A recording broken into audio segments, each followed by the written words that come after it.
দর্শকবৃন্দ স্বাগতম। আজকের বিশেষ প্রতিবেদনে উঠে এসেছে এক বিস্ফোরক তথ্য।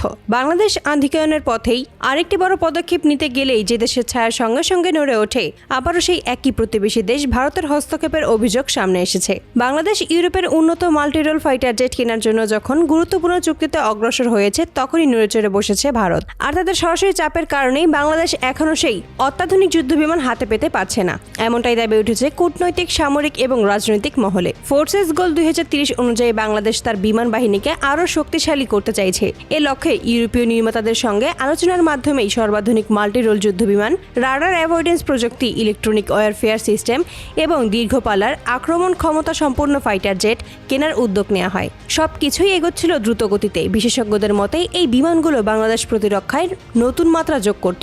আকাশসীমা সুরক্ষিত করা, প্রতিরক্ষা ব্যবস্থাকে আপডেট করা এবং দক্ষিণ এশিয়ার একটি শক্ত অবস্থান তৈরি করা, সব দিক থেকেই এই সিদ্ধান্ত ছিল যুগান্তকারী। কিন্তু ঠিক তখনই শুরু হয় বাধা। বিভিন্ন সূত্রের দাবি, ভারত ইউরোপের কয়েকটি দেশে স্পষ্ট বার্তা দিয়েছে যে বাংলাদেশ উন্নত যুদ্ধবিমান পেলে ভারতের কৌশলগত নিরাপত্তা হুমকির মুখে পড়বে। আর এই যুক্তি দেখিয়েই তারা বাংলাদেশকে বিমান না দিতে চাপ সৃষ্টি করেছে। সমালোচকদের অভিযোগ, ভারত চায় না বাংলাদেশ আকাশে শক্তিশালী হয়ে উঠুক। বাংলাদেশ সামরিকভাবে শক্তিশালী হলে ভারতের দীর্ঘদিনের আধিপত্য চ্যালেঞ্জের মুখে পড়বে।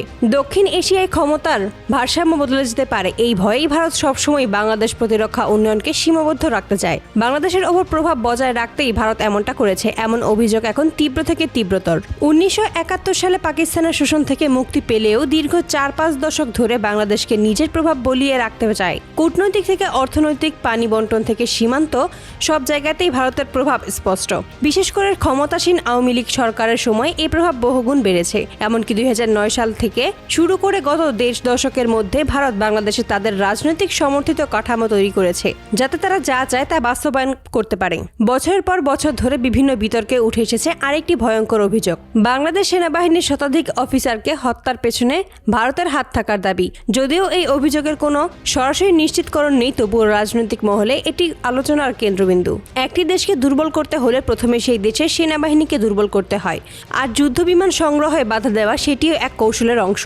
বিভিন্ন বিশ্লেষকের মতে ভারত চায় না বাংলাদেশ দক্ষিণ এশিয়ার শক্তিশালী সামরিক শক্তি হয়ে উঠুক। বাংলাদেশ যদি উন্নত যুদ্ধবিমান, ড্রোন, আকাশ প্রতিরক্ষা ব্যবস্থা পায়, তবে ভারত আর আগের মতো কর্তৃত্ব ফলাতে পারবে না। সীমান্তে যেসব ঘটনা ঘটে সেসবও বাংলাদেশ শক্ত হাতে প্রতিক্রিয়া জানাতে পারবে।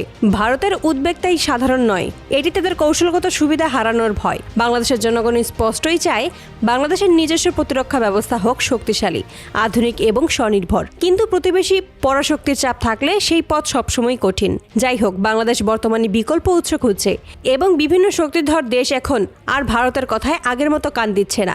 বাংলাদেশের সামরিক শক্তি বাড়ানো এখন সময়ের দাবি, আর সেই শক্তির পথে ভারতের বাধায় এগিয়ে যাওয়ার পথকে আরও থামাতে পারবে না বলেই মনে করেছে অনেক বিশ্লেষক। বাংলাদেশের আকাশ প্রতিরক্ষা উন্নত হলে দক্ষিণ এশিয়ার ভূরাজনৈতিক বড় পরিবর্তন আসবে, এটা নিশ্চিত। আর সেই পরিবর্তন ঠেকাতেই ভারত আবারও তার পুরনো আধিপত্য নীতি প্রয়োগ করেছে, এমন অভিযোগে এখন দেশের রাজনৈতিক মহলগুলোতে সবচেয়ে বেশি আলোচিত।